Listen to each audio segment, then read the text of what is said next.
Hello, welcome to RevelatorAlf live stream. Today I'm going to be talking about let me just turn the volume down on that. Talking about the channel, the updates on that, and also obviously the Harley Sport Glide, which I'm sort of riding now, and things that I'm finding out all the time. I've got the live chat going as well.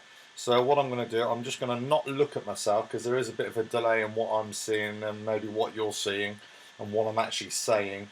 But I'm just going to look at the live chat here as well. Yeah, so just wanted to give you a few updates on the channel as well, the way it's going. Lots of new subscribers, just really good. Just about hitting 500 now. Actually, I did hit 500, then somebody unsubscribed. Ooh, you bugger. But anyway, so that's really appreciated, and thanks for all the latest comments and engagement and the emails. Lots of emails coming through as well, which is really good. The Sport Glide, I'm making lots of videos at the moment, as you know. I tend to make daily videos. I always have done since I started with the channel. And pretty much I do. What I'm doing right now, I'm actually going away for a couple of weeks at the beginning of September. So I'm blocking out that period right now, and I'm actually making videos now for that period.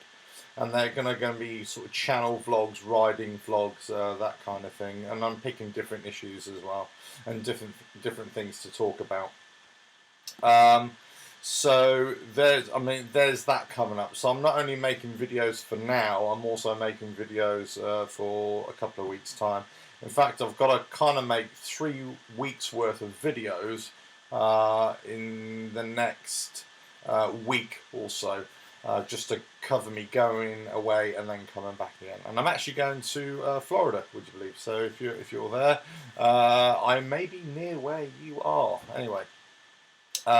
So I might get a bit of riding in out there. I don't know yet. Plans have not been formulated as yet. So some of the videos I've been making at the moment, it's really, I suppose, about fact finding about the Sport Glide. I'm learning about the bike. I'm learning about what it can do. I'm finding little issues with it, or I'm hearing about little issues, and I'm sort of making videos, or I'll be making a lot more videos about that as well. And I'm also trying to make videos, or I'm planning, I should say, I've made a couple, but I'm trying to plan to make videos of if there's a little issue that I find with the Sport Glide, or I'm told of one, I'm trying to come up for a solution for you as well, so you can you can, whatever it is, figure out yourself, or find a solution to whatever it is. Now I've also been looking at the looking ahead for the next 2 years after the warranty period, when I'm going to start working on the bike myself, but also now actually coming up with different ideas so I can start looking at the bike. And I wanted to get hold of a service manual. So what I'm going to do, I'm just going to quickly show you, if I quickly come out of the chat and I put that on there, and then I'm going to put this transfer over. There we go, done. Right, so what this is here, this is a Harley HD, or Harley Service Information Portal. If you Google HD Service Information Portal, you'll come to this website. And this website, let me just quickly read it, is serviceinfo.harley-davidson.com. Okay, and what it is, it's the ability for anybody who actually owns a Harley to be able to get all the literature on their bike. So what you do, if you go to the portal and you click on, right in the center here, it says independent operators. You click on the independent operator, you log in, that's my login there, and then you put in the VIN number for your bike.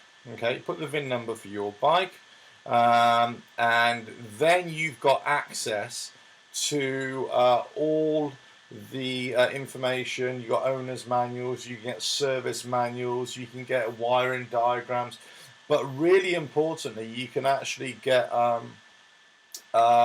time cards, labour cards for each in particular job. So if you want to find out exactly how long a job is going to take and how much it should cost, then this portal will tell you.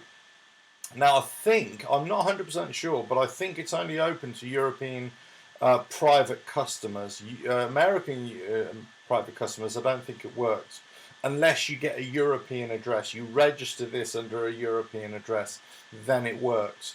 But I could be wrong there. And I think you can just make something up, really.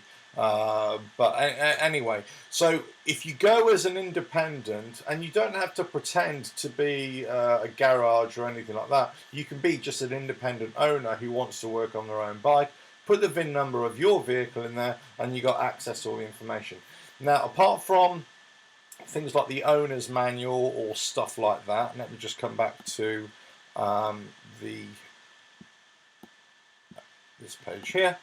So apart from the owner's manual and sort of wiring diagrams and stuff like that, everything else, like the service manuals, workshop manuals, the bulletins, the latest known issues on the bike, the work cards, all that kind of stuff, that is a paid service, and you can either pay for a day, like a week, a month, a year, something like that. And it ranges from $20, $30, $50, $70, whatever it is, depending on what you want to go for. So that's a paid subscription from Harley, which I thought was really interesting. If you as an individual want to have all the information, but you're willing to pay for it, there is a way to do it on Harley, which is really good. I've not come across that kind of interaction before. For dealers, of course, and dealerships and garages, yes, but not for an individual. I'd never heard of that before. Anyway, right, let me just come out of that and let me go back to the live chat and see that. Okay, good. Right, live chat. Brilliant.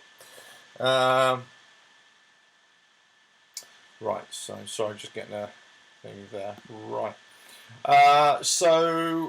Yes, so that was it. I'd never come across that before. Thought that was quite good. Now, another thing which I've done, actually, I've registered on that and I've gone on there, but I haven't paid for the paid subscription. What I've actually done is actually gone into eBay and found service manuals that you can download, or they're sent to you through a Dropbox. So I've actually got a full service manual for the Sport Glide 2019. Which is actually the same as 2018, but this is a 2019 version, and it only cost me, I think, about $7.50, which is crazy. There's a couple of guys on there selling this sort of stuff. Be aware of they're a bit dodgy. The one that I found is pretty good. It's out there. Just do your eBay search. You'll find them. So that's really good. So anyway, so I've got information now, which is going to help me just to start tinkering with the bike, or just trying to come up with solutions. And I think I've made a video about it, but essentially what this gives me the ability to be able to put that document, that PDF document, the service manual, I can either put it in a Dropbox or put it straight on my phone, and I can carry that around with me. So let's say if I'm going somewhere, all of a sudden the bike breaks down, or if there's a little teething issue, I can have a quick look at the service manual and see if there's anything that I can do on the road just to keep me going, instead of having to wait 4 or 5 hours for recovery if it's something really simple. And then obviously get the thing fixed. Obviously with the Sport Glide, there, just like any new bike, there's always going to be teething issues, and sometimes people mistaken these teething issues for big problems with the Sport Glide or with the Softail range. The problem with, and this is not just motorcycles, this is cars, this is aircraft, this is anything, ships. Once a manufacturer releases a brand new machine, then it takes a good 2-3 years for that machine to be essentially field tested. They have to, only by road testing by members of the public do you come up with all these little issues, and then they can find solutions for them. So I mean, and this is what you're finding. You're finding people come up saying, okay, it's got this issue, or making a video about that. But I don't think we should be too worried about that, as long as we, there is a solution for it. And remember, our bikes are still going to be under warranty, so they'll be fixed as well. So I just saw a video actually pop up on my feed yesterday for, let me just move that out of the way, for a fuel leak. Now, it's from a guy on YouTube called D-Cycle. And also there's another guy that he quotes, Tony Cox, which I haven't looked at yet.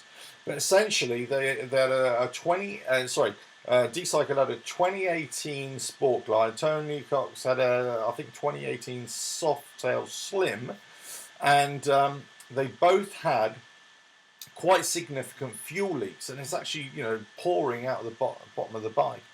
And basically, what it is, I took it to the garage, to the dealership, and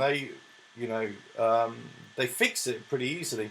But it's like a fuel pressure regulator that needed to be turned 180 degrees. Now, what's not clear, and I've messaged them as well, and I'm waiting for a response. I'm not sure if this fuel pressure regulator had been put in incorrectly in the first place. That's why the dealership or whoever has had to actually turn it 180 degrees. Or there's something wrong with it, and just by turning it at 180 degrees solves the issue. So does that mean that in, let's say, a month's time or a year's time, they're going to have to turn it again 180 degrees? I don't know. That bit's not clear. I've got a feeling that some work has been done on a fuel pressure regulator or something, and they've put it in incorrectly, and so they've had to come again and push it and turn it back around again 180 degrees. However, so there is an issue with this fuel leaking on certain bikes, but I think it's a very simple fix. Anyway, so that was it. Look, I was going to just do a big Q&A on this live stream. Unfortunately, I have to be elsewhere tonight, so I've had to bring this forward a couple of hours. But look, if you want to leave comments below afterwards, and I'll answer or whatever I can as well. But yeah, so I just wanted to say there's going to be a few more future video projects coming out specifically for the Sport Glide and specifically to help me out, but also help you out, hopefully. Now, one of the mods that I'll be doing in time is an exhaust mod, a stage 1 air filter as well, possibly. So what I want to do is I'm going to try and keep my bike stock standard as long as I can. And I may even go for the full 2-year warranty period. Now, I'm going to kind of sacrifice my ambitions to want to modify my bike for this reason. The reason is that I want to try and get as much data as possible about comparing modifications with a stock bike. So I want to try and do lots of videos with different types of exhausts on other Sport Glides, have our bikes side by side, and then then you'll have a direct comparison between a stock bike and whatever modification that the other bike has got. Then you'll see it's on the same camera, it's being filmed on the same camera, the sound is recorded on the same microphone or whatever. So you'll have a direct comparison there. That's what I'm hoping to do. So there's a couple of people who've already talked to me, and thanks for that, about their exhausts and what they've done to it. And so we're going to try and get some videos of that, and I'm going to try and do I'll try and edit it to create a couple of videos where they're sort of side by side. But ultimately, what I'd like to do is meet other Sport Glide riders in person. And if they've got different exhausts, whatever, then we can do just a quick video, just to and say, like, this is the stock, this is whatever, a tab, this is a Jekyll and Hyde, whatever, and just blip the throttle, or start it up, and then another one of blipping the throttle, another one of maybe just riding off or starting to ride off somewhere. Something like that. So that's one of the videos, or maybe it'd be like a playlist that I'll make of exhaust comparisons to the Sport Glide. Another one would be modification comparisons as well. Let's say handlebars, that kind of thing. Whether we're talking about risers or whether we're talking actual about eights or chisel, bars or anything like that. The only thing about the riser, with the tall riser, which I'm not too keen on, you kind of lose that middle view of something, especially if they're too high. I saw a video recently of I forgot what the guy's name is in the States, Matt Laidlaw, I think it was, and it wasn't this Sport Glide modification he did. They'd done something else, I can't remember, but they put these Kraus, risers. Bloody hell, I'm not sure how tall they were, about 12 inches maybe. But they had clocks behind and a display behind, but you kind of block the whole view. So it's just like, well, that's not very good, really. Do you know what I mean? So my preference is now on the Sport Glide is different, of course, because your display is down on the tank, so you haven't really got anything there. But I prefer to have it a clean through the middle. But anyway. So that'd be a different modification as well. And, we'll also talk about foot position, whatever. And anything like that. So see if it really does make a difference, Obviously there'll be a difference in your personal preference, but we're talking about differences in actual rideability of the bike. And hopefully that'll come across to you and whoever else wants to watch your videos as well. So at least they can search, stock Sport Glide, and with this modification, how does it work? How does it line up? So there's now, in sort of keeping with what I showed you before with the Harley site, and there's like a service bulletin aspect there as well. What I want to try and do. There's another thing that you can look up. I don't know if you've done this, but I thought I'd talk about it anyway.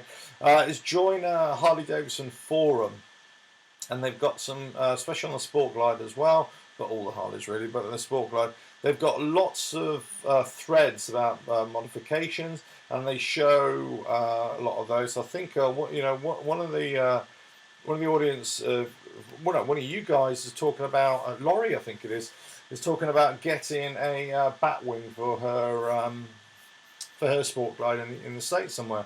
And actually on this forum, it actually shows a chap who's actually attaching it, and it looks pretty cool, I've got to say. Lots of other photos with indicator swap outs, just high bars, blacked out casings, blacked out everything, So there's lots of good photos there, lots of good stuff to discuss as well. So that's a good source of information, a forum. The problem with forums that sometimes they are just, it's not necessarily information that you can rely upon, because it's just somebody's opinion, if you know what I mean. But actually a lot of it it's well worth reading and having a good information, and then you need to corroborate that information, from other sources as well. That's how I find forums really useful.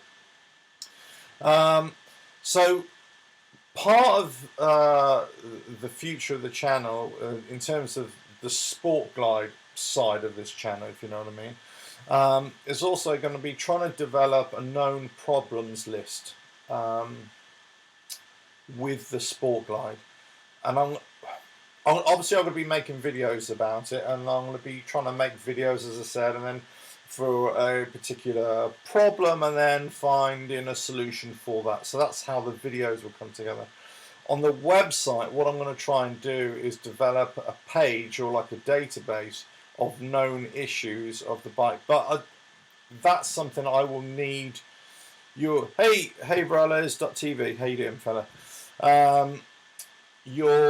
I'll need some kind of feedback from you guys as well, and I'm going to be looking on the forums as well, and I'll be talking about the issues as well and how we can fix them and that kind of thing. So hopefully we can all come up with solutions. But what I'm going to try and do is put something on the website where you can automatically have an access to it and search a problem, let's say, and then what the solution is, or what the resolution was, or if it only applied to 2018 models or 2019 models, that kind of thing. The other thing, right, so in a video a while ago, a week or so ago, I talked about doing long distance rides on my sport glide and endurance rides. So give you a bit of background, I used to do quite a lot of long distance riding and endurance rides, and doing different timed rides along specific destinations or specific routes and specific distances, and really sort of pushing the envelope of what a rider can do and what a bike can do, whether on-road and off-road, you know, different types of things. So give you an example, about longer than that now, about 5 years ago, something like that, I did a ride around the UK, 24-hour ride, where I rode all around, sorry, it was Great Britain, all around the Great Britain, all the way to the southwest in Cornwall, all the way up to Scotland, Glasgow, Edinburgh, back down to London and to Kent, and then back at home. 1,450 miles in 24 hours. So I did that, and I was thinking, and I've already planned about 4 or 5 really long distance routes on this Harley, on the Sport Glide. But what I'm going to do is look at 17 over. I want to beat 1,450 miles in 24 hours, which I think is achievable. I think you can do on a straight. The problem with British roads is that we always encounter traffic, even if we're on motorways. So the timing of departure and where we go is actually right. So, but I think 1,600 miles is achievable. I think, and what I've also planned, another route, well, the same route, but a total route is going to be over 1,700 miles, and that probably is going to take 30 hours, maybe 36 hours. There's another route which I want to do, is to go to every single main Harley dealer in Great Britain as well, and do that in 24 hours. But I think that's more likely to be 36, 40 hours as well, because it's traffic in this country, which is, you know, crazy. We just can't get away from it. There are lots of rides I want to do, east to west, which are shorter rides, but obviously I'll be doing it in a particular time frame, like 6 hours or 12 hours, something like that. So I will be doing these, but the problem is I'm having to, in the last couple of days, I've had to put a hold on what I was going to do. Because actually this week I was going to ride the first ride, which is the Harley ride, a Harley dealership ride. The problem is, it's about trying to give you guys, because the reason I was going to do it, not only for myself, but also to fundamentally to document it on the channel as well. But it's a problem about being able to document it in real time. I could take videos and everything. I could make videos of the whole trip. But what I wanted to do is actually get you guys involved as well, and because there's a lot of psychology involved in these rides, and you know, in the middle of the night when you're really tired, having a boost of support actually really helps. Would you believe? So that would be part of the process, to actually push the envelope, but also get you guys involved with different time zones, wherever you are in the world, get lots of people engaged with it. The problem is I can't right now, with my YouTube channel, I can't live stream from my phone. And every sort of second counts when you're trying to do these rides. So having to stop, take a video, then upload it, then do, you know, description, whatever, then off I go again. It takes too long. So what I really want to do is just live, you know, say where I am, say how I'm feeling, then off again. I was going to try and do it off Instagram, and that would automatically go to all of my social media and the website and everything like that. But really, because YouTube is my primary way of doing this channel, I wanted to do it on that. So it's not dead in the water, but I still got to find a way to do it. And you know, if I get enough, obviously a lot of subscribers in the next couple of months, then I may, you know, it might become reality. I don't know. So I'm still working on that. Whilst I said I was going to do it straight away, The reality is I'm going to have to hold off on that, but I will do that. So what else is coming? Yes, so on the website, if you ever go to the website, you'll probably see a lot on the right hand side. There's lots of sort of links to the playlist on the website. There's lots of links to all my podcasts channels, and obviously the support pages like Patreon and PayPal and stuff like that. So one of the reasons why I set up a Patreon account a while ago really was to try and get support and actually grow, add it as like a funding circle, but also to put on their exclusive content. So right now on that Patreon, if anybody became a patron of this channel, then you would get exclusive content that is right there. The problem is, and I don't know if any of you guys know, but there's another big YouTuber here in the UK does motorcycles.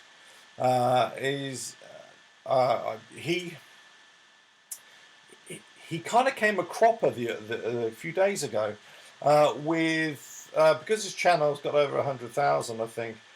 He's able to put memberships on his YouTube channel, and because he told people that this is what I'm going to do, it's going to help build the channel and help support the channel and everything like that.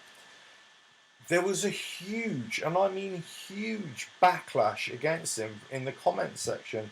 Lots of people were unsubscribing from him, all this kind of stuff, because he's basically saying, like, I'm going to charge, what's it, £2.99 a month for this exclusive content, which you wouldn't normally see anyway. It's only if you become a member.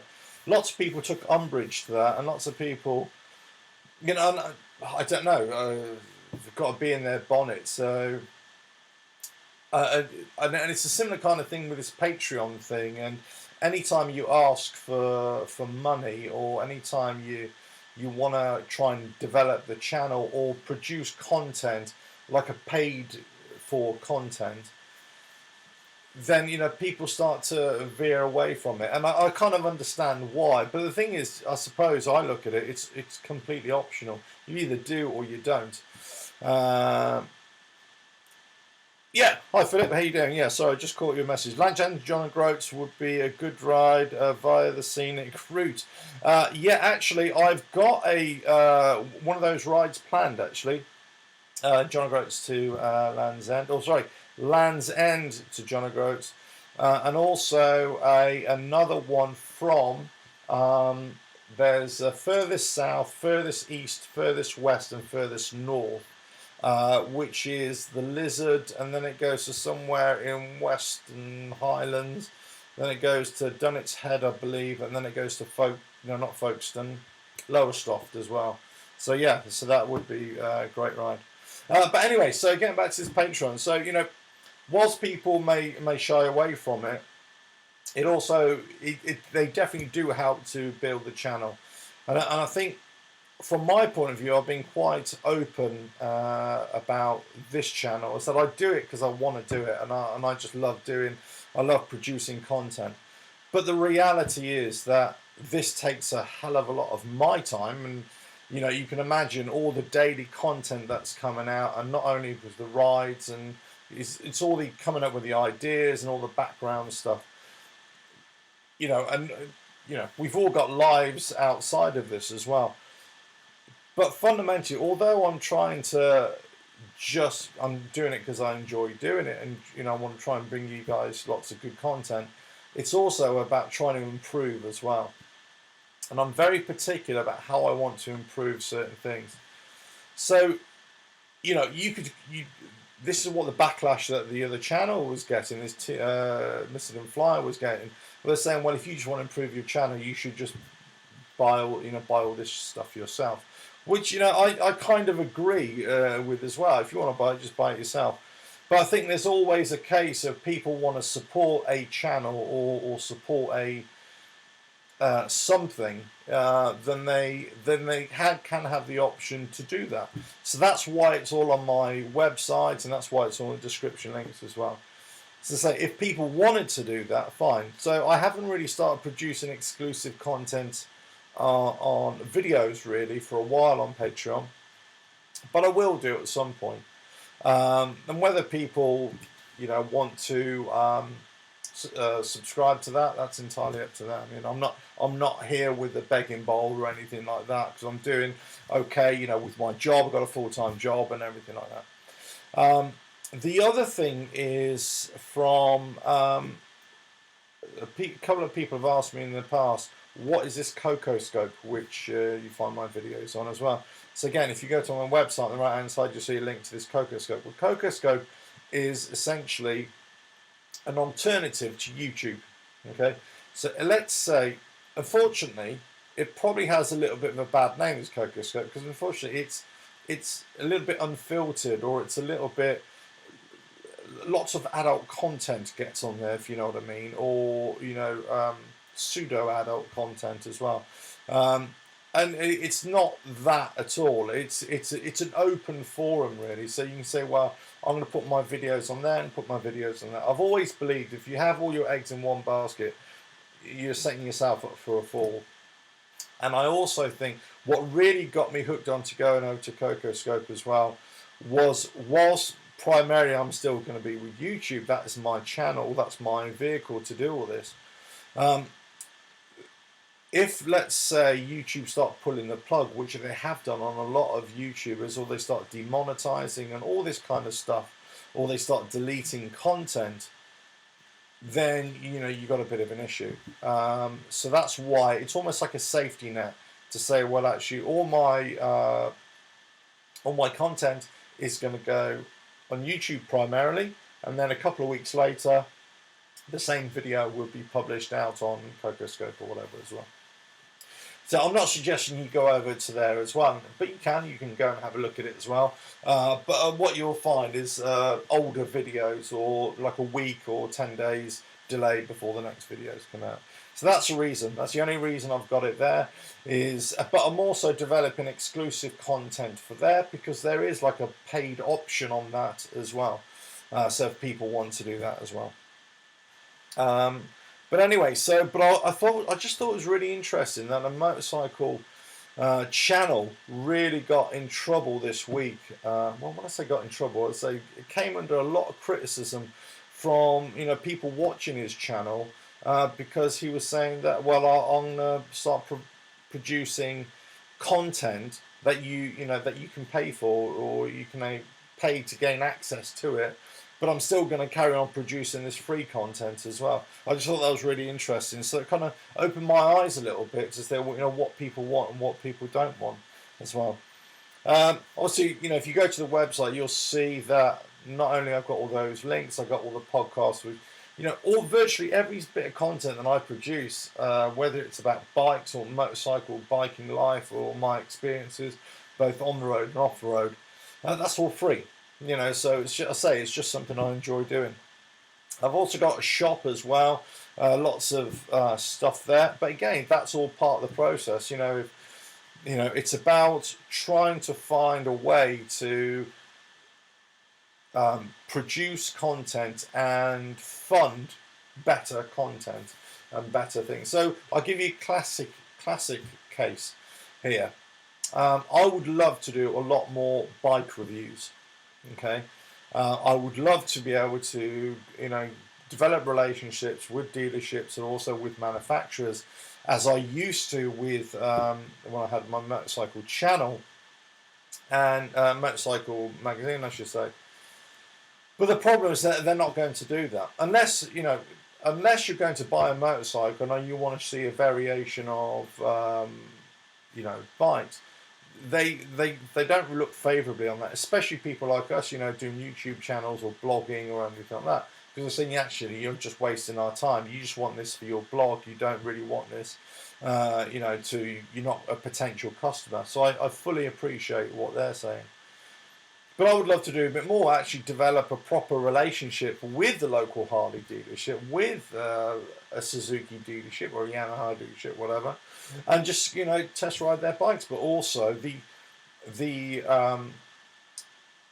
there would be like an exchange to say, well, okay, I'll test ride your bikes, but I'll say it's come from here, so it's a bit of free advertising for you as well. But the more you do that, the more that kind of impacts on anything else you're doing.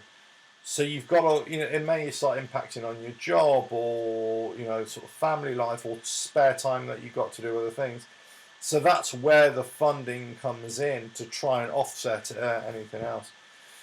So there's lots of other things that I say I'd love to do with the channel, and hopefully it will gradually grow into that. But as I say, what I've spent a lot of time doing over the last year and a half with this channel is to not only try and work on improving this channel and improving the content, it's also about building up the background, everything in the background. That is the websites, that is all the support pages, Patreon and everything like that, all the podcasts, all the sort of the blogging, the information, the news gathering, all that kind of stuff, so that it's a what's the word I'm looking for?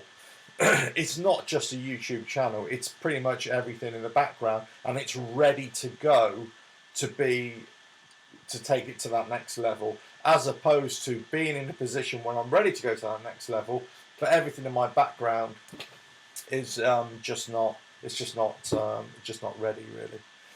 But anyway, so that's that. But I just thought it was really interesting. So that other channel got into a lot of strife over it, and I think that's a problem with YouTube, isn't it? YouTube is that we all want this free content, and we all want to share this free content. But as soon as people start saying, "Well, I might charge you for it," then all of a sudden they almost get a bad name for it. I'm not sure. But anyway, I'm not even there yet. But what I would say is that I'm going to try and keep on bringing you information and give you lots of more information about the Sport Glide primarily. That's what I'm going to do, but also discuss about my biking life and other things that I'm interested in as well. But the stuff I'm going to develop on the website and with the channel is all about the experiences of the Sport Glide and developing videos and ideas about solving problems. Okay, now one of the other things which I talked about in a recent video the last few days, and you'll have to excuse the videos the last couple of days and maybe the next couple of days, they might be slightly out of sync. That's because I had 2-3 days where I was really ill. I couldn't do anything. I had to take time off work as well. One of the videos I produced was the rumour that they're going to stop producing the Sport Glide. Since I made that video, I've been trying to research it even more, and I keep on coming up against the same people or the same story from different other people. They're all saying the same thing. They're all saying that actually the Sport Glide is going to have another year. That's about it. They're umming and ahhing about I may have this wrong now. I think the FXDR, they're not too sure about that one, where they want to go with it. They're saying that only another year for the Sportster, which I whilst the Sportster is not the right bike for me, and it doesn't fit me because I'm like a big old oaf. I am. I've always thought that the Sportster was the best proportioned bike, and the way it looked, and its rideability, and it just looks a great bike. Even the modern bikes, if you know what I mean, the modern Sportsters, the way they are, I just think they're brilliant. But they're just, for me, they're just too small, I feel. But if I was a smaller person, I'd be bang on a Sportster. I tell you, great bike, great looking bike.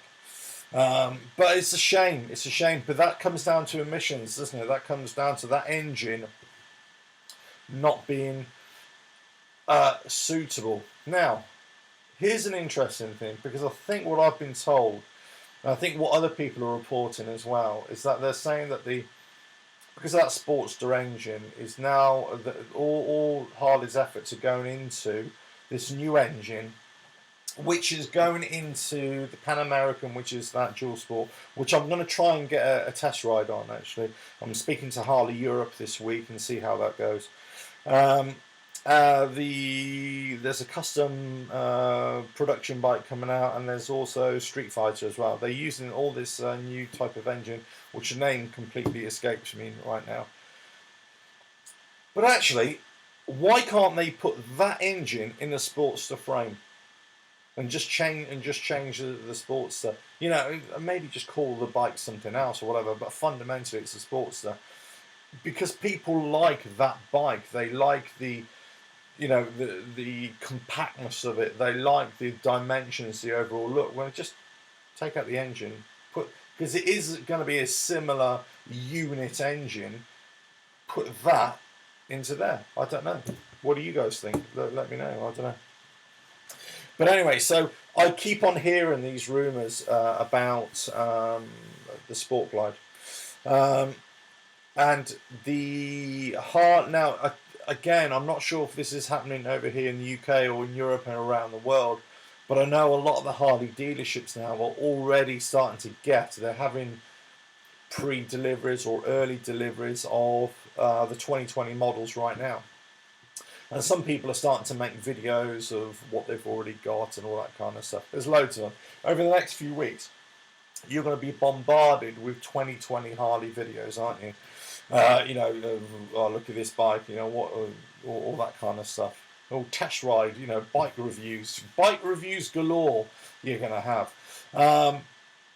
But, let me have one of these before I completely lose my voice. Better, right. So they're already getting the bikes now, but I don't think Harley are having their official launch. Their dealership launch, I think it's this week, isn't it? I think. If anybody knows, put it in the comments or the live chat. I don't know, Philip, you know, or for Harleys TV, if you know, if anybody knows out there, if when the actual official launch is of the 2020 models. But look, I think we're going to find out. I think in the fullness of time, we're going to find out exactly what the deal is with the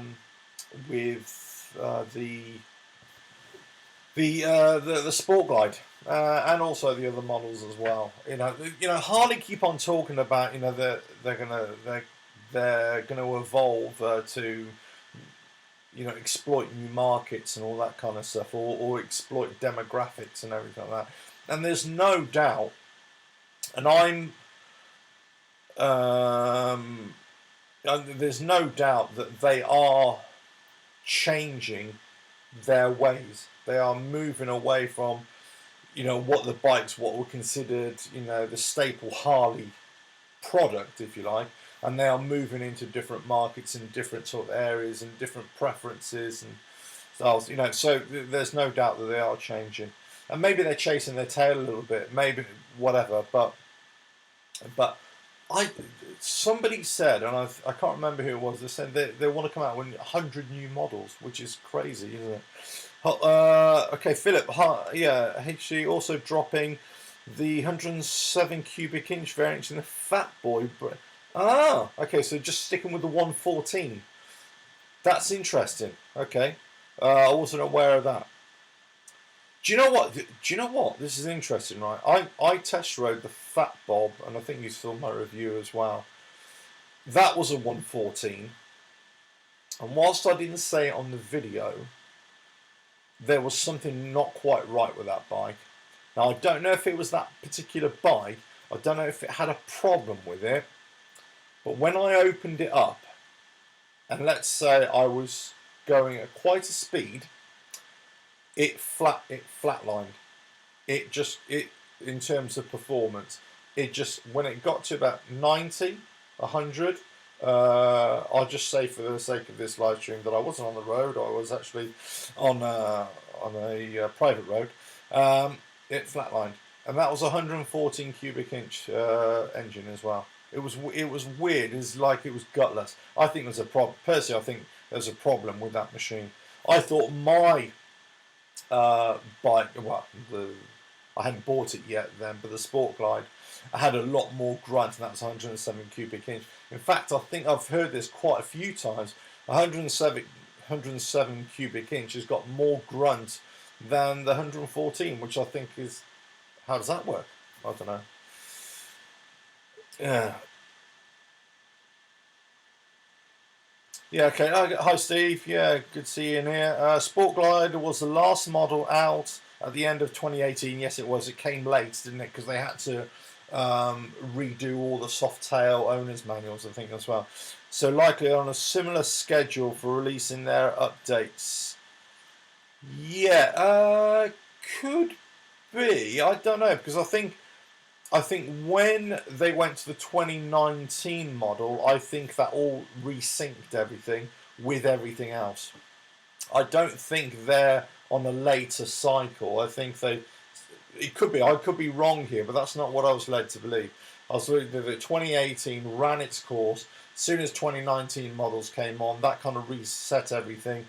Then they're up to, and now when we go to, so I think if we're looking at the life limit, the proposed life limit of the Sport Glide, you could be right. It could be something like a 2.5 year production of the Sport Glide as opposed to a full 3 years.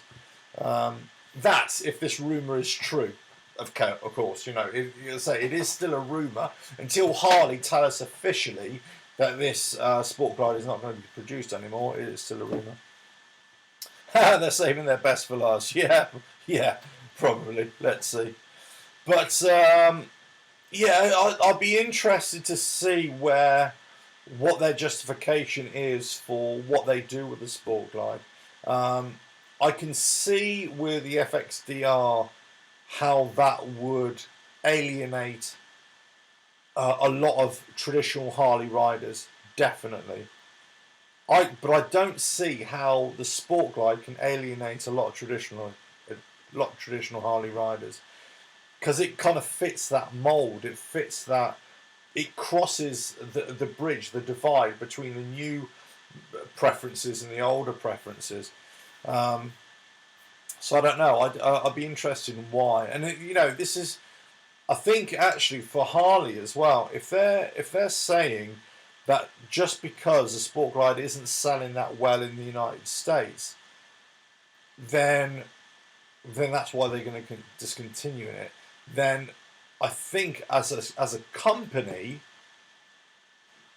that is the start of their own demise, because Harley is actually having a decreasing share of the market in the US as it is. So if all of a sudden they say they're just relying on the US market, which is of course still its biggest market, they've got to go global and start thinking about global production. And I wouldn't be surprised if they say, right, we're going to stop production of the Sport Glide in the US, but we're still going to continue the Sport Glide production for the Europe and the rest of the world, and maybe shift production of that bike to, is it India that they produce the bike? I can't remember, wherever it is. I don't know. Maybe. I mean, just if you got any ideas, let me know. I don't know. She's way too sexy to put her away. Yeah, I agree. I think there is. I think there's something about this bike. I've been making a few videos recently and just talking about how much I'm enjoying the bike more and more, how much I'm loving the bike more, and I'm finding more things to like about it as well. And I think maybe it's just for a particular type of rider. Maybe it's just for a particular type of roads that you ride on. And maybe that's why in certain American places, areas in America, it just doesn't fit very well, because it's not suited to different types of roads or tastes. I don't know. But for us, for me, love it. Absolutely love it, you know. Anyway, right, so let me just have a quick look here. So that's all the updates of the channel. So lots more information coming out on the website. I'm going to try and develop a database for you guys and for me as well of all known issues with the bike, all little snags that people find. Maybe that's a bit of a way of doing it. I've got a couple of videos coming out shortly where a couple of people have contacted me and saying, yeah, I've had this issue, or left comments or sent me emails. So I've kind of investigated it a little bit more, and I've made videos to tell you about it as well. The fuel leak one is really interesting. I've only found that on info on 2018 models and not 2019 models. But fundamentally, if there isn't a change between the 18 and the 19 model, then potentially 2019 models can also have this fuel leak issue. And remember, if you weren't watching before, it's the fuel pressure regulator that needs to be turned 180 degrees to stop that fuel leak, which kind of leads me to believe that maybe it was put in there wrong in the first place. Maybe it's one of those, you know, components that on the facing on visual inspection you can put it in either way, but actually technically it has to be put in a specific way. Maybe that's it. I mean, I don't know. If you guys, you know more about this, then that's great. Then please let us know as well. And again, you know, one of the things about you know, getting the known issues and finding out more about the bike as well is, you know, it's not only about going onto forums or going to Harley evenings or bike meets or meeting people locally.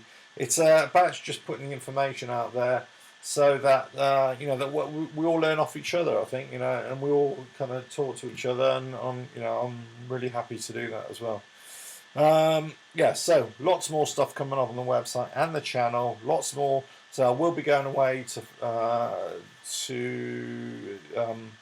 I'll be in Florida for a couple of weeks at the start of September. No, October. No, September. There we go.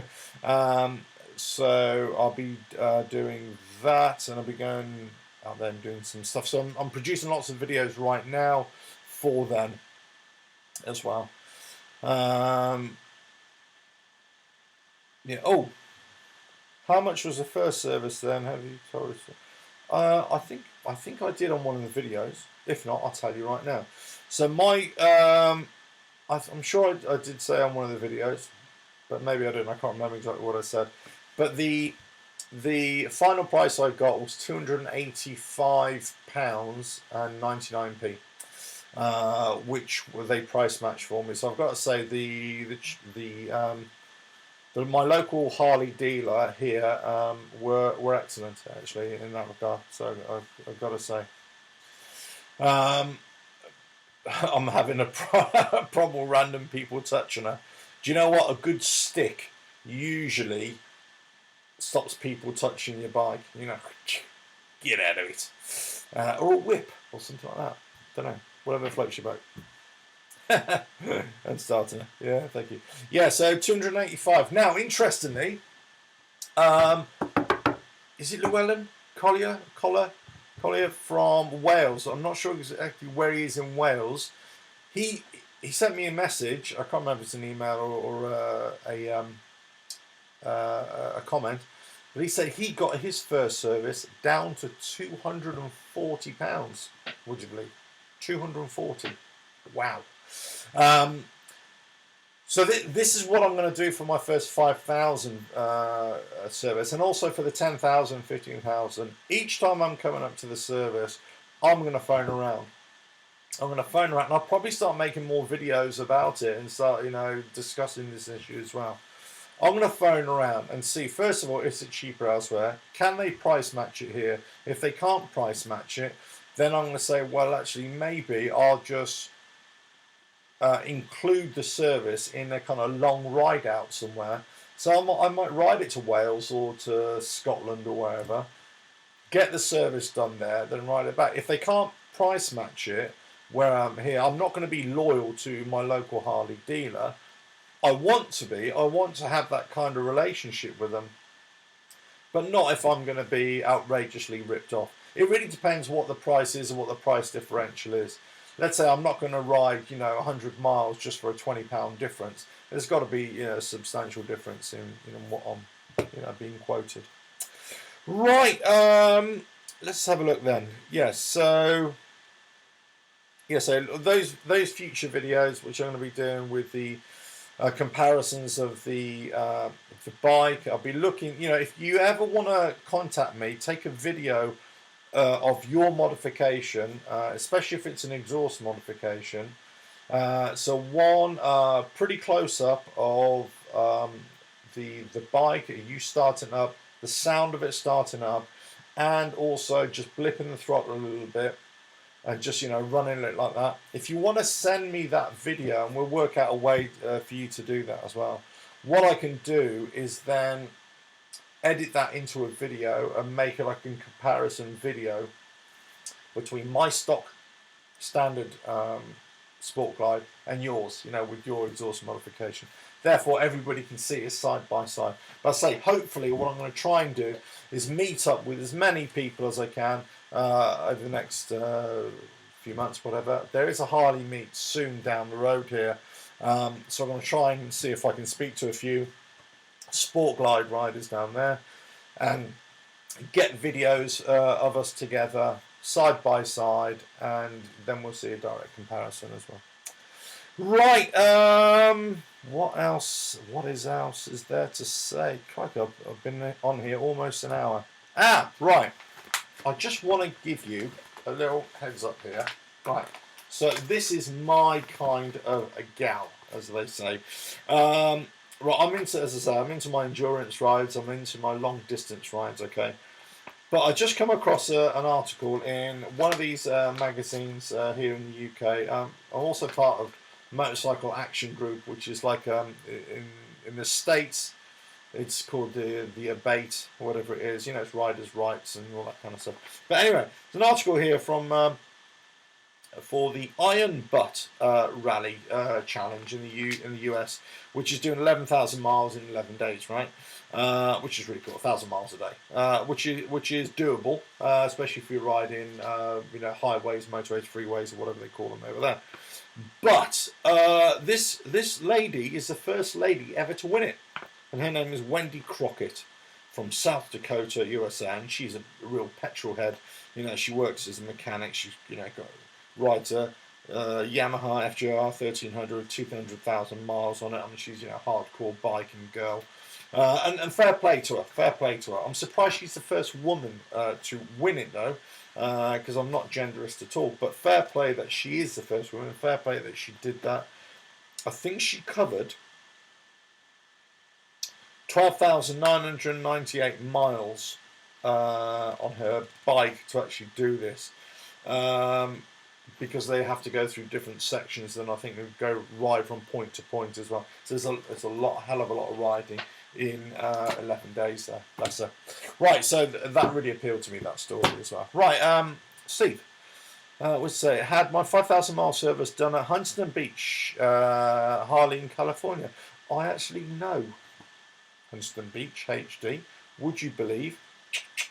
Many years ago, I kind of used to be down there. Not sure what they did, but she never ran better after they worked on her. Just interesting. Ran like a brand new bike all the way back to Baton Rouge, really. Okay, so you rode your bike from Baton Rouge all the way over to Huntington Beach. Were you just out there anyway?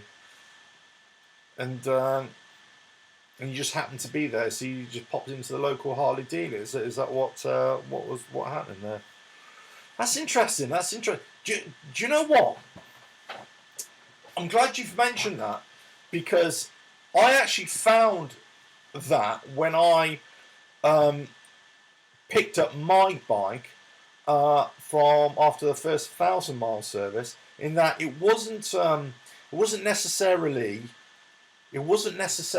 running better, but the gear changing was a lot smoother. It actually went in and out of gear a lot smoother. Definitely when you knock it into first gear. Now, I don't know if it's because, I don't know what it is. Would they've done anything to the clutch plates? I don't know. Obviously, they changed the primary, you know, oil, transmission oil. Would they? I don't know. Well, thanks, Philip. Really appreciate that. Hey, you know what? Yeah. It's lucky that I'm just looking at a camera and not looking at individual people, because I think I'd be really embarrassed by this. But thanks very much. Thanks very much. Yeah, it's one of the things I'm just forcing myself to do it, actually. But yeah, and yeah, that's interesting. That's interesting. It ran a lot better. You know, I've heard this quite a few times now, actually. And you know, as I keep on saying, I'm on a really steep learning curve with all things Harley, if you know what I mean. But that's interesting. That you didn't notice anything on your 1,000 mile service. That's interesting to say. Well, I did. I definitely noticed a difference on the gear changing. I definitely noticed something on low power, low speed power, but nothing else. Nothing. Everything else just runs really smoothly on my bike. Thankfully. So far, touch wood. So far, touch wood. Everything is okay. But anyway, yeah. So, but yeah, Baton Rouge. That's a lovely part of the world down there. Yeah, but yeah, Huntington Beach, Harley. I know that area because I used to live in California a few years ago, many years ago, and I lived in primarily Northern California. So I lived around San Francisco area, the East Bay area. That's where primarily which I lived. Was so much faster after the boys in California fondled it. What? See, what did they actually do then? Did they do anything other than just the 5,000 mile service, or was there? Did you have any other work due to it, or was there? I don't know.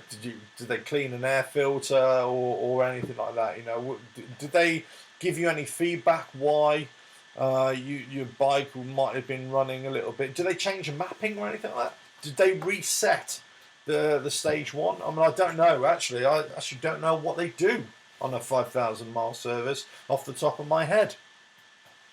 Yeah, so but yeah, so much faster.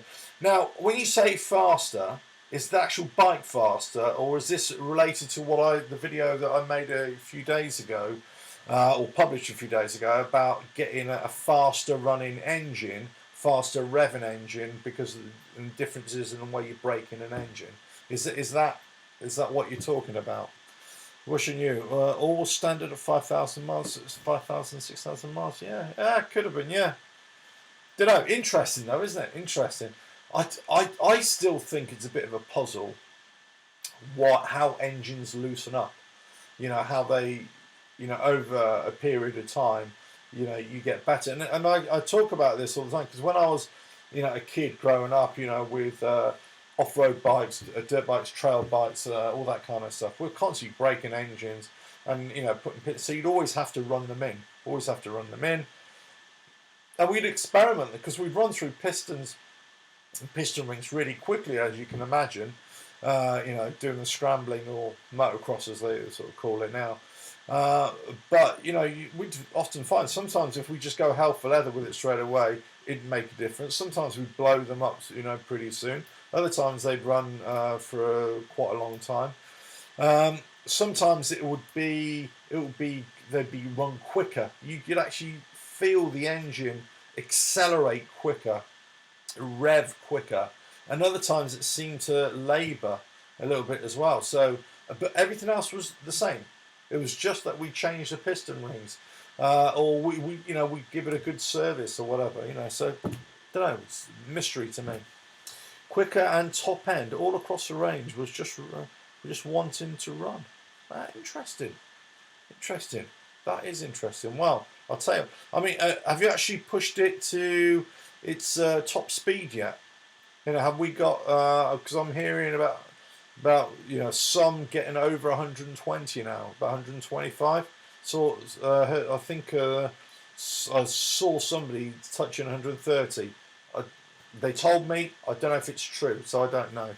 I don't know how fast. Actually, I don't know how fast these things will go. I know that they'll definitely do 100 with ease. I think if the conditions are right, I can definitely see 115, 120. I think if you're downwind with downhill with the wind behind you, 130 maybe. I think 110. What that's the most you've got is 110, or is that the most it will do? In the mountains, yeah, okay, well, yeah, okay. You're not going to get the power there with that. I wonder at sea level. Yeah, I mean, sea level is the way to go, isn't it? Sea level in a winter's day, cold temperatures, you know, that kind of thing. You know, more bang for you, but cold, dense air getting into the cylinders, that's what you want, really, isn't it? But anyway, right. Well, thanks very much, guys. I would... Yeah, you didn't want to push too much. I was fully loaded with gear. Yeah, I bet you were, son. Yeah, I bet. Right, anyway. Well, listen, I hope this has been an hour now. I hope you found entertaining, at least. I say, good few things coming up with the channel, as I say. There's going to be lots of more videos, more updates, more stuff coming through. As soon as I find new information, I'll try and bring it to you on individual videos, or develop something on the website as well, so you can have a reference there as well. I'm also looking, as I say, developing the database of known issues as well. But you know what I can do, if anybody knows of any issues or problems or little snags, if you can let us know as well, send us an email, that would really be great, and then we can put it out there as well for anybody to do it. Also, the stock fairing is totally fine. Yeah, I've got no problems with the stock fairing either. You know, I don't have a problem with a fairing or without a fairing. For me, I actually don't really mind. I think the stock fairing is fine. I think that because I do a lot of videoing as well, when I'm especially on the long distances, I would tend to wear a full face helmet as well. This is not a safety issue or anything like that. It's more because of comfort. It's more because I've got the cameras attached to my helmet as well.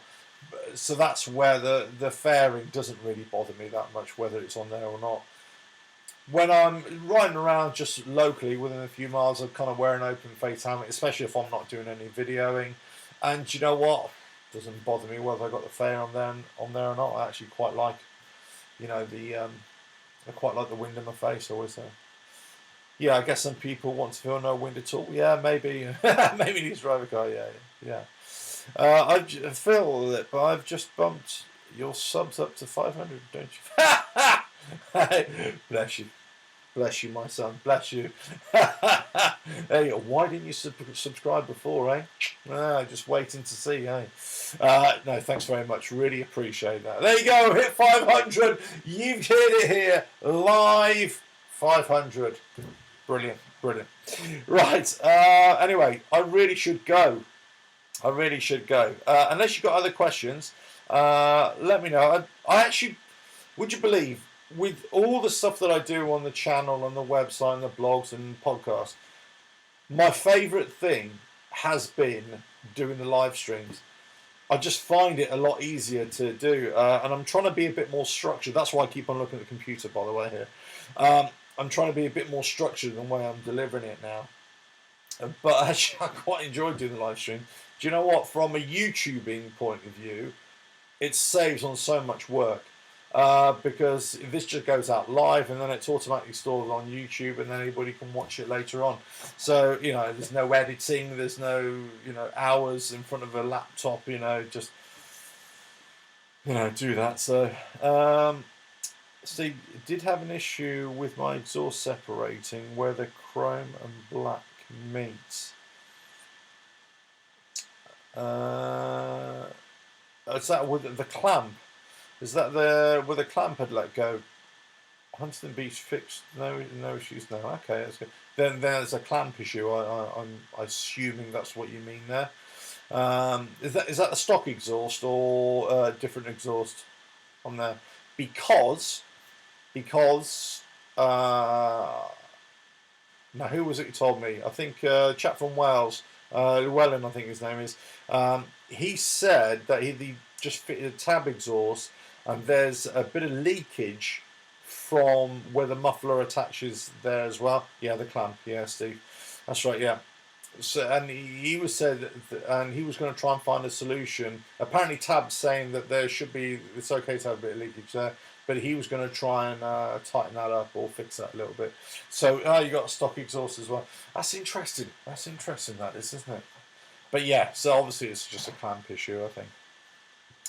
You know, as I said right at the start of this live stream, you know, you can have any machine in the world, whether it's a bike, whether it's a tractor, whether it's a submarine, doesn't make any difference. There's always going to be an issue. There's always going to be some kind of problem.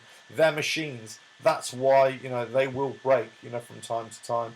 But just because something breaks or something doesn't work very well doesn't necessarily mean that every single bike or every single machine is faulty, you know. So I'm very minor. Yeah, as I say, I've got to say, Steve, I've haven't had any issues with my touch wood so far that I've been wearing. But I've also been really weird. I've also been hyper conscious of trying to prevent any issues as well. And I suppose that's why I'm always looking for issues with the bike so I can try and head them off beforehand. But interesting what you say about the quiet exhaust. Whilst I like a noisy exhaust from time to time, I actually prefer my exhaust quite stealthy. And I actually heard a Jekyll and Hyde exhaust a while ago. Went into the dealership and they showed me just the push of a button. It goes from a stock sounding quiet exhaust to a real thunderous one. So you could, you know, choose which way you want it to go. And I think that's where, you know, I prefer to go quiet on the road more than anything else myself. But there you go. I like to camp with her and don't want to wake everyone up. If I come and go, yeah. So I come and go all times of the night myself. Where I live, you know, I'll come back about 3 o'clock in the morning, 3 or 4 o'clock in the morning. I'll get up 3 or 4 o'clock in the morning and head on out. So I like to just be very stealthy, like, you know. So I am looking at different exhausts, but I think I will be going for exhaust that will give me that loudness only when I open it up, as opposed to always being loud. I think the tab exhaust is loud, really loud. I think those Vance and Hines shotgun pipes are really loud all the time, you know, that kind of stuff. So I'm not too sure. Yeah, but I'm totally with you, because when you do a lot of long distance riding, as you know, fatigue is a massive thing. And it's not only being saddle sore, it's about, you know, about on all your joints and everything, and the vibrations and the wind. After a while, everything, the minutest thing, impacts on you, and noise is a big thing. So if you've got a really loud exhaust and you're doing, you know, in a day, in a 24-hour, or you're riding for 24 hours, or in a day, you're going to be riding 500, 800, 1,000 miles, 1,500 miles, whatever, which is possible, depends where you are, okay, then having really loud exhaust is not good. It's just not going to be good for you, you know, because you're going to be so tired. But anyway, that's my thing anyway. When winter comes, take shares out with ACF. They also do another product called Corrosion Block, just like thick and agent. You see, yeah, I was planning to do ACF as well. I'm just trying to get a job lot in right now, see if I can buy in the summer, so it'll be cheaper or whatever. But interesting to say about the compressor. Now, is that really worth it? Because you can just buy the like a 5-gallon drum or whatever it is, isn't it? And just apply it. I saw somebody else do that, and it didn't quite work out very well. I was just wondering which would be the best way to go. I don't know. I've got another video coming out soon where okay, that's why I'm a bit out of sync here, because I've already, on the underside of my bike, I've already WD-40'd it everywhere. I know we're still in the summer right now, but I've WD-40'd it everywhere, because that's one of the things which I always see under bikes as well. Lots of, you know, crap getting under, lots of rust developing under there, even from summertimes. But interesting. Go, yeah. ACF is. I've not got the kit myself to do it, but that's something I may consider doing as well. I kind of need a compressor for my workshop as well for the other stuff that I'm doing. But you know, if I ever get round to doing that as well. Funny enough, by the way, talk about my workshop as well. I did say I'd leave about 10 minutes ago, but there you go, I'm still chatting away. I am looking at another bike as well, and as I always said, because you know, one of my first loves is off-road riding, and one of the reasons I got rid of my Triumph, because it's just too big and heavy and cumbersome to go off-road riding. Anyway, so I am looking at trail bikes, and would you believe I'm actually looking at a Harley-Davidson, army bike right now as well, ex-army bike. Yeah, they call them the MT350s over here in the UK. I don't know where else you guys are in the States, where they call them, what they call them. So they're Harley-Davidson bikes in frames with a Rotax engine. So if you don't know what they are, have a look at them. But they're supposed to be quite good actually. Yeah, exactly. They are the Armstrong equivalent, I suppose, aren't they? I think they are. Here we go. Yes. I use a compressor, and it's much finer than you get with a can or pump bottle. Yeah. Okay. Plus a compressor, multi-function as both many. Yeah. Exactly right. Yeah. Definitely need to get one of those. Yeah. So. So I mean, I'd love to get an Armstrong, actually, would you believe? But yeah, if I can get it, because I think I'm going to have to speak to a mate of mine, because he's got one. And I'm pretty sure it's either an Armstrong he's got, or he's got an MT350, the Harley. I'll have to have a chat with him. But anyway, so I love a bike that's just really light and simple. You can just work on it and everything like that. So I may just get onto that. I may just I'll see. I'd say I am towards the end of the summer, September, October. I'll probably be looking for another trail bike. And so I just started looking at the Harleys today, because I remembered. I thought, I wonder if Harley, because I remember back in the 50s and 60s, Harleys did off-road. No, maybe not the 50s. More like the 60s. They did off-road trail bikes, and I forgot what they were called. And I can't remember if they were for the American market, because I think they teamed up with the Italian manufacturer, and they produced a couple as well. If anybody knows that, I'm hopefully not talking bollocks here, because I'm sure Harley teamed up with an Italian bike manufacturer, and they produced a couple of models that were low cc in about 250, 300 cc range.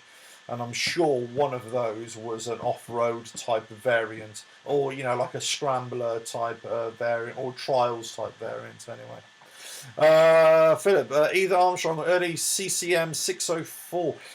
You see, CCM, I actually like those as well. Yeah, this is basically the same power plant. Yeah, that's CCM. I actually like CCM. Now, where?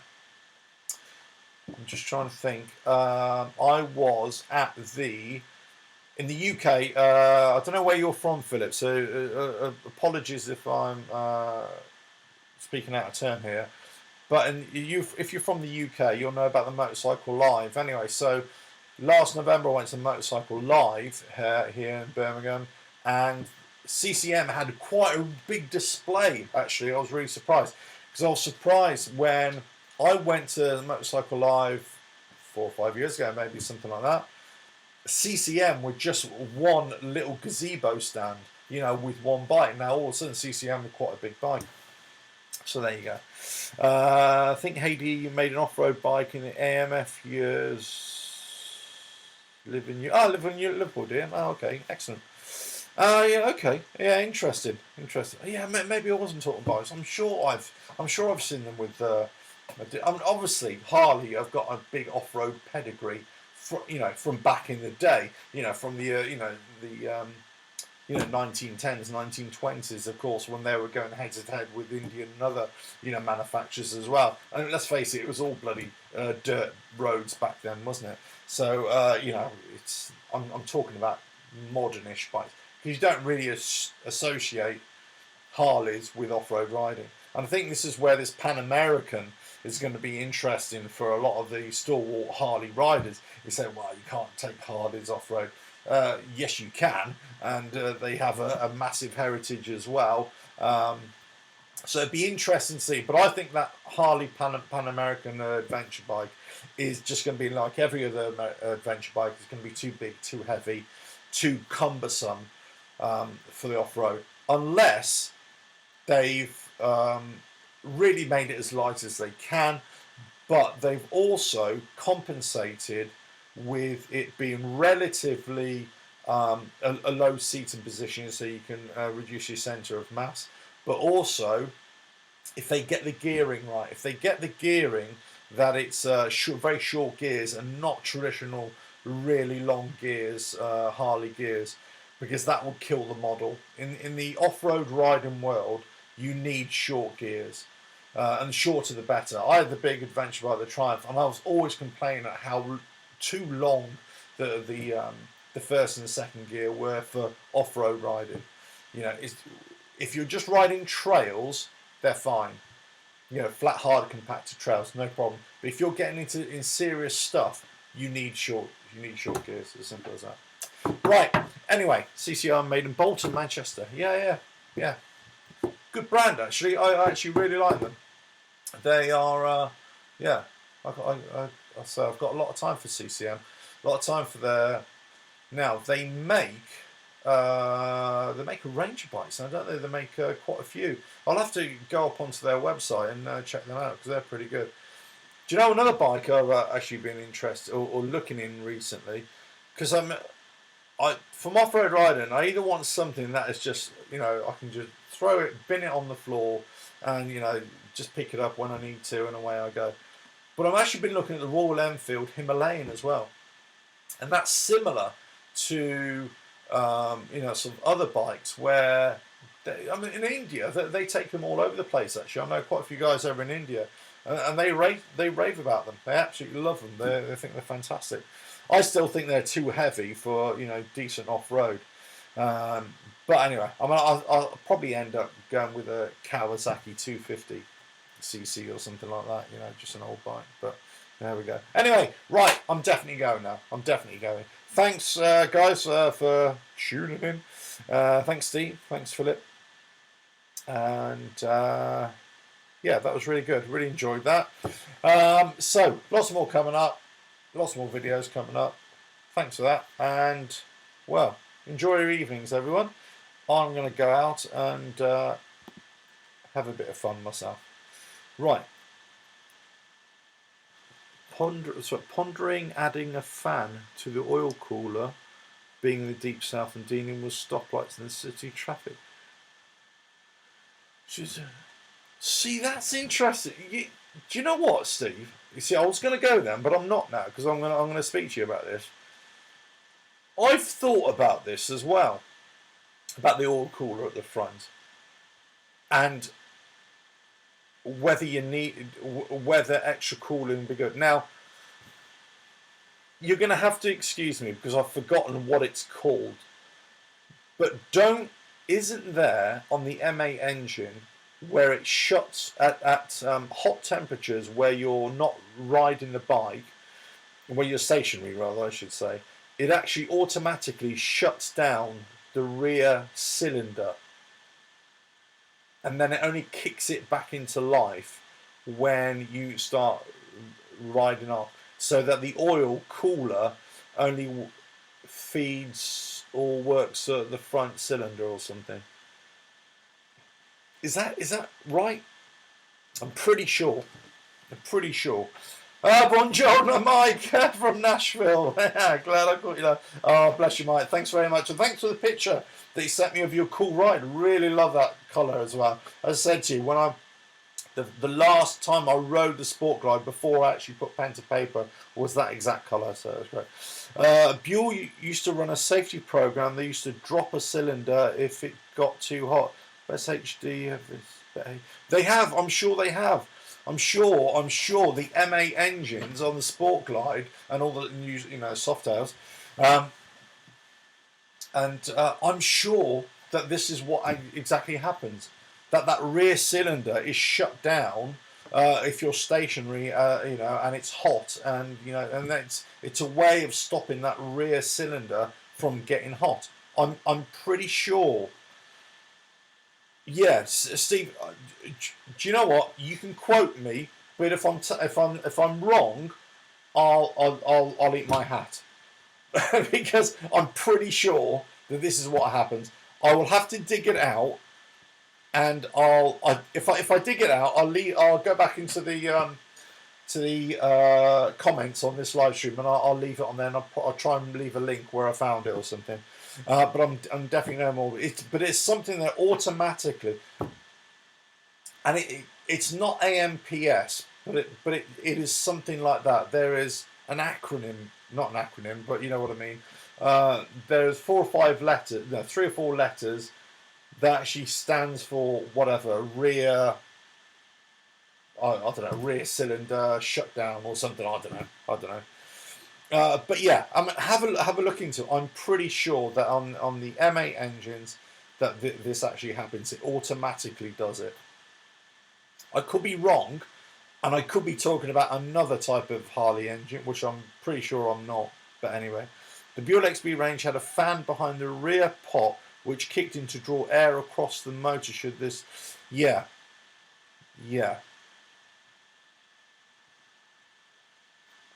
Oh, right, okay, that's interesting. That's interesting. I wonder if they've used a bit of that technology. I wonder if they've used all that idea from the Buell to, you know, for this M8 engine. God, I wish I forgot. Interested. Never heard of this. I thought I saw a video somewhere that they sold a custom HU with a fan for the M8. Okay. Yeah, look, it might be a case because you can easily buy fans and you just hook it up to the 12-volt supply, and you can put like a thermoresistor in there that goes off like a temperature sensor. You can feed that into, you know, the pipe work somewhere, which just kicks into gear whenever you need that. I'm not sure. I'm not sure unless you're seeing there's a real issue with your bike where you are in Baton Rouge, Louisiana. Because yeah, I know it's really hot and humid down there. It can be. I'm just wondering whether you actually need it because of this already inbuilt feature which the M8 has got. I don't know. I wish I had it at the top of my head. But anyway, listen. But thanks for that. We're stuck west of Denver on a steep upgrade in very warm weather, bumper to bumper. Yeah. You can buy things like love jugs which fit the M8 to cool the engine. It has 2 fans. What? Yeah. Okay. Yeah. Which fit the M8 to cool the engine. It's 2 fans, 1 for each cylinder. Oh, okay, that's interesting. Yeah, I suppose it depends. I suppose you've got to look at whether you really need it for your bike and your kind of riding, you know, that kind of thing. First gear all the way at 2 miles per hour was certain I was doing damage. Yeah. I don't think you were. I don't think you would be doing any damage at all because of this issue. I think the rear cylinder only comes online when you go past 3 miles an hour. You know, I'm making that figure up, but it's there somewhere. It's a very low miles per hour, and you know you can feel the throttle because you can. So when you're stationary, okay, you can actually blip the throttle. You know, in these kind of warm conditions, or you know when temperature reaches up, and you'll notice a difference. It's a massive difference in sound. I saw them mentioned by one of the American YouTubers. Yeah, okay. Look, do you know what? Yeah, do you know what? I wish I wish I remembered. Do you know what? Oh God, shall I? Let me just. I'll tell you what I'm going to do. just stay with me. I'm going to quickly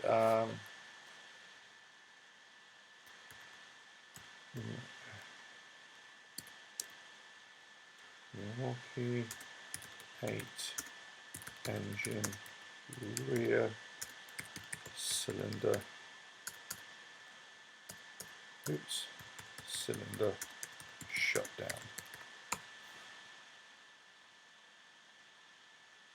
Here we go. It is the right. Okay, it's how to use Harley-Davidson engine idle temperature management.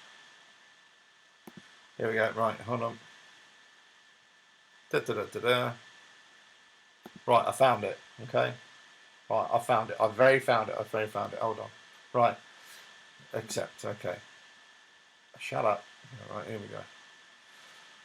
How Harley's air-cooled twins. Okay, is this twins? Let's have that. Air-cooled twins are something.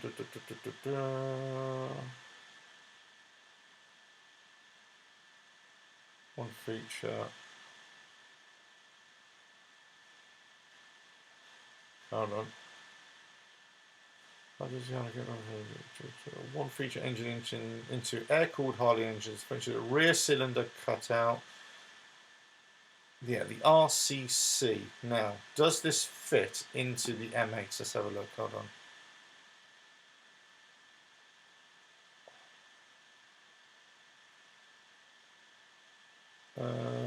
Harley Evolution deactivation.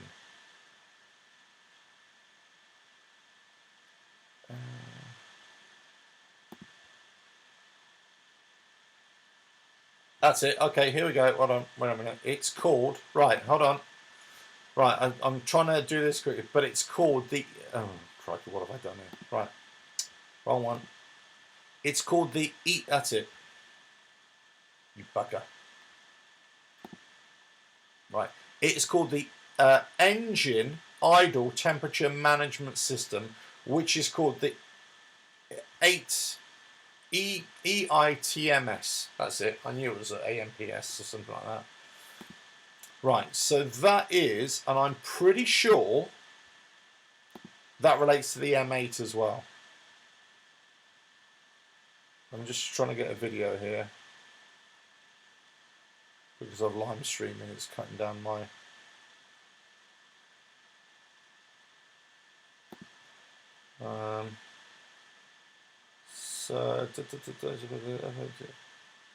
Okay. Right, I don't know if it's on the M8 engine.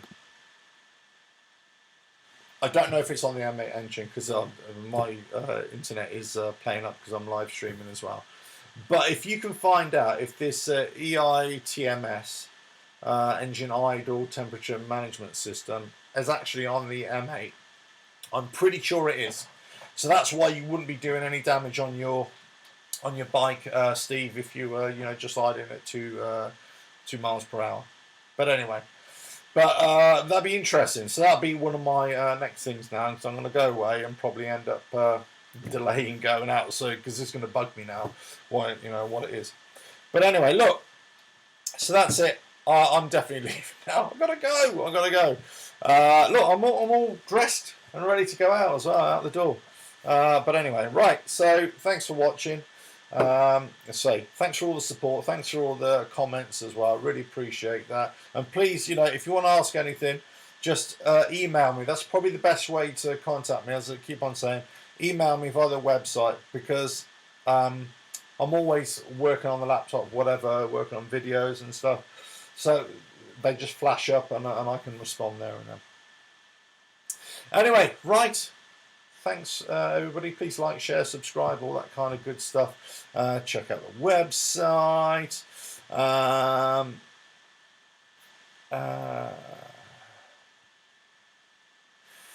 Okay, Mike says, I was riding yesterday, 98 degrees heat. Yeah, that's bloody hot, isn't it?